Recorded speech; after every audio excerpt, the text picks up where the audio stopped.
Hi, I'm Richard Vince. I'm here with Adrian Tranter, the BTCB at Nottingham, and he's going to tell us a little bit about the organisation, the association. How are you today? I'm very well, thank you, Richard. Good, good. And you just explained to me a moment ago before we went on camera that this is just a small local tournament for you? Yeah, this is, I would say it's a regional competition. Middle of the holiday period, we've got perhaps 300 fighters today. We'd normally expect to see a bit more than that. But what this does, it brings together children, cadets, juniors, seniors, and gives them an opportunity to practice where their dreams and ambitions are going to take them all the way through to the Olympic Games, we hope.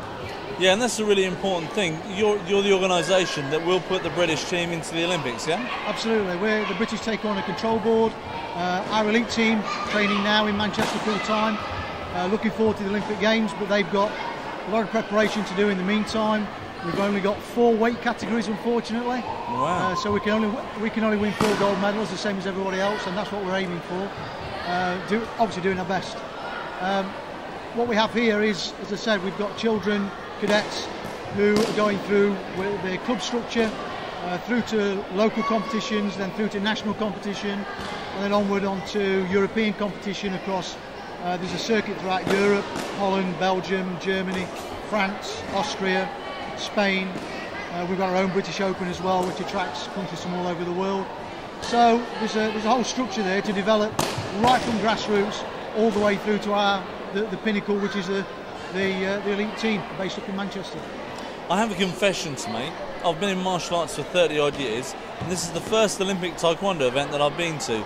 And I have to say, I'm very impressed. It's very exciting to watch. Well, thanks for saying that. We've always thought it's exciting, but yeah, this is hopefully a window for people to see. And yeah, what we've got now is we've got a product in WTF Taekwondo that is there as a shop window to the world through the Olympics. The rule changes that's recently happened and the high point scoring tariffs make it even more dynamic, very fast, very, shall we say, spectator friendly, I would say. Yeah, spectator friendly, lots of high kicks, lots of spins, and yeah, the occasional knockout, but these guys train hard. They know that they're getting into a pretty competitive field. So yes, great competition. And your scoring system, I mean, not just the system of what scores, but you've got an electronic scoring system here today with as I understand it, 3 judges, each with a red and a blue button. And if 2 of those 3 judges score a point within 1.5 seconds, within 1.5 seconds, then a point scored. Single point to the body, 3 points to the head. If it's a spinning kick to the body, it's 2 points. Spinning kick to the head, 4 points.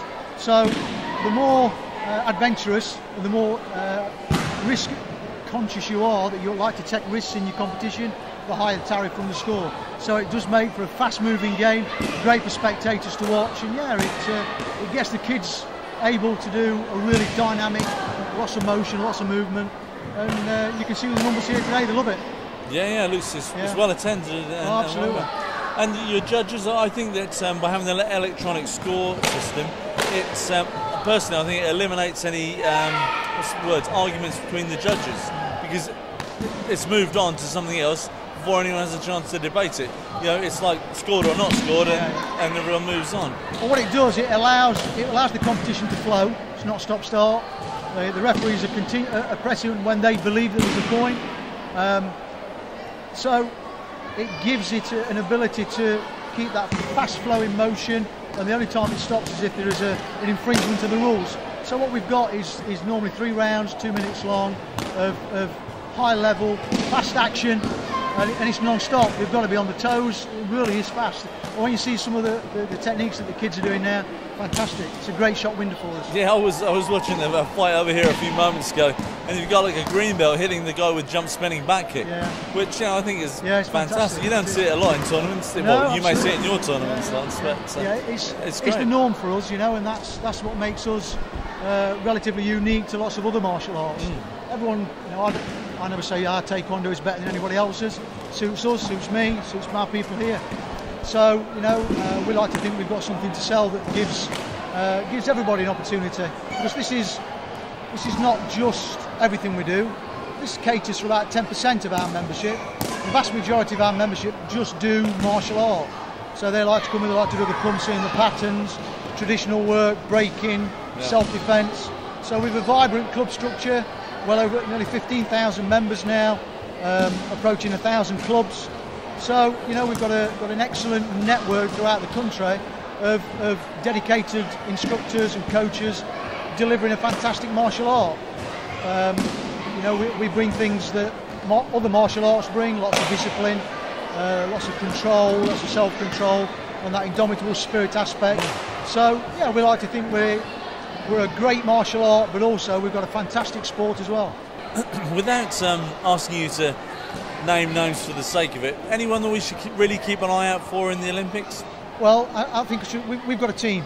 I don't like to focus on individuals. No, I understand that's you know, we've got a fantastic team.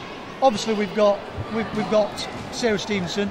I think we always need to mention Sarah. She's just become world champion yet again, 10 years after she did the same in Jeju 2001. We've got 2 silver medalists, Jade Jones and Michael Harvey. We've got a bronze medalist in Martin Stamper. But then we've got the whole team behind them, you know. There's the Tonys and the Biancas, the Rubens, and there's all the other guys that are, you know, putting it in twice a day, 6 days a week to deliver on our behalf. You know, they're a British team.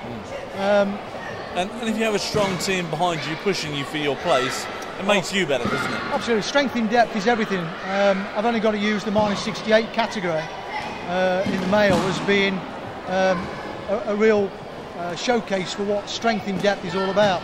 We've got 3, probably 4 guys now that are pushing each other, absolute best of friends, because they room together in Manchester, they lodge together. The best of friends that could ever be. Train together like you'd never believe, so hard, but they all want that one spot, and they're all fighting for that one spot. Yeah. And at the end of the day, the best man will get the job and take our representation onto that mat in the Olympics and hopefully come back with a medal, because that's what we want. We want to see Great Britain. I'd like to see them with 4 golds. Yeah. Of course I would. We have to be realistic, and we've got opportunities for medals. All they can do at the end of the day is perform. If they perform the best, hopefully medals will come. Yeah. But we can't guarantee that. No, of course. No one can guarantee a medal. All we can hopefully guarantee is that and we've got a great backroom staff. Gary Hall, our performance director, Steve Jennings, Paul Green as coaches, and all the other backroom staff are doing a fantastic job in Manchester beyond at the academy, and giving our guys, not only our elite team, but also our junior development team and our cadet teams, really driving them through so that it's not just about 2012, it's about 2016. Hopefully if we get into the Olympics in 2020, which the vote is in 2013, we can continue to fly the flag and bring home the medals, you know. Okay, that sounds really exciting. You say there's only 4 weight categories. Is that 4 men's weight categories and 4 ladies? The Olympic Games, there's 4 men, 4 female. Out of that, any team can only ever qualify 2 men, 2 women.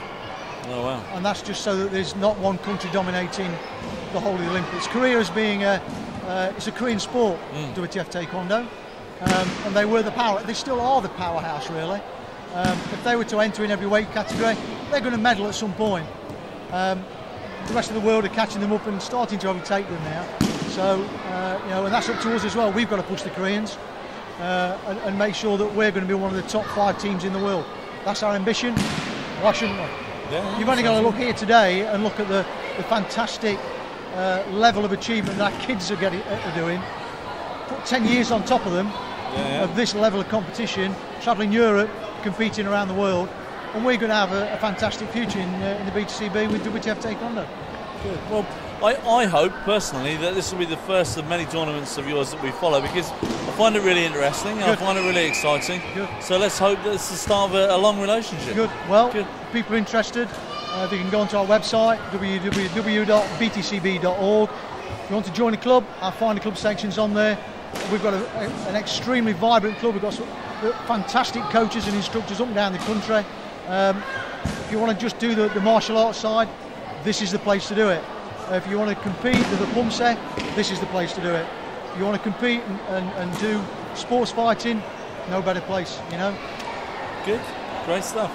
All right, thanks very much for your time. My pleasure. Cheers.